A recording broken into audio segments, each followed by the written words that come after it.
Hello guys, আসসালামু আলাইকুম guys. আশা করি সকলে আপনারা আল্লাহর রহমতে ভালো আছেন। গাইস, আজকে আমি একটি কৃষি ভিডিও নিয়ে আপনাদের মাঝে হাজির হলাম। তো বন্ধুরা, আমি এমন একটি কৃষি ভিডিও নিয়ে আলোচনা করব। তো বন্ধুরা, আপনারা দেখেই চিনে ফেলেছেন। তো বন্ধুরা, সেই গাছটি হচ্ছে মরিচ গাছ।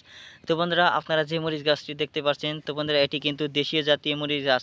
তো বন্ধুরা, এটি কিন্তু মশলা জাতীয় একটি মরিচ গাছ। তো বন্ধুরা, এটি মরিচ গাছটি কিন্তু আপনারা সকলেই জানেন যে মশলা হিসাবে ব্যবহার করা হয়। তো বন্ধুরা, এই মরিচের যদি আপনারা তরকারি বা বন্ধুরা বিভিন্ন জায়গায় যদি এই মরিচগুলো যদি আপনারা না ব্যবহার করেন, তাহলে বন্ধুরা অবশ্যই কিন্তু আপনাদের তরকারি বা বিভিন্ন জায়গার বা ভর্তা বা বিভিন্ন বন্ধুরা অনুষ্ঠানের খাদ্যতে কিন্তু বন্ধুরা সুস্বাদু পাবেন না। তো বন্ধুরা, আমি সেই কোন খাদ্যতে কি বা কী হিসাবে ব্যবহার করা হয় তা আমি আলোচনা করব না। তো বন্ধুরা, আজকে আমি আলোচনা করব এই দেশীয় মরিচ গাছ কোথায় কিভাবে চাষাবাদ করবেন সে সম্পর্কে, বা চাষাবাদ করলে আপনারা কি উপকার পাবেন আমি সেই বিষয়ে আলোচনা করব।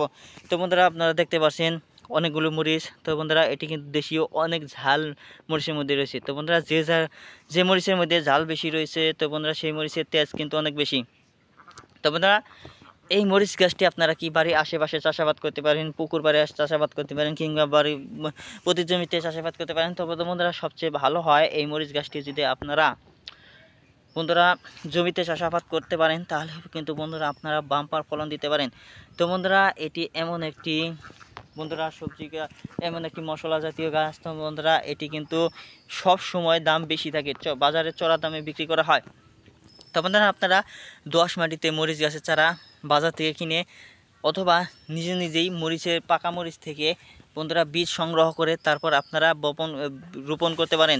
তো বন্ধুরা, আপনারা তারপর দেখতে পারবেন যে আপনারা 100তে 100 বাম্পার ফলন দিতে পারবেন, এবং কি আপনারা তা বাজারে বিক্রি করে অনেক টাকা ইনকাম করতে পারবেন। তো বন্ধুরা, এই ভিডিওটি থেকে যদি আপনারা সামান্যতম উপকার পেয়ে থাকেন, তাহলে বন্ধুরা অবশ্যই আমাদের এই চ্যানেলটিকে সাবস্ক্রাইব করে আমাদের পাশে থাকুন। ধন্যবাদ আপনাদেরকে।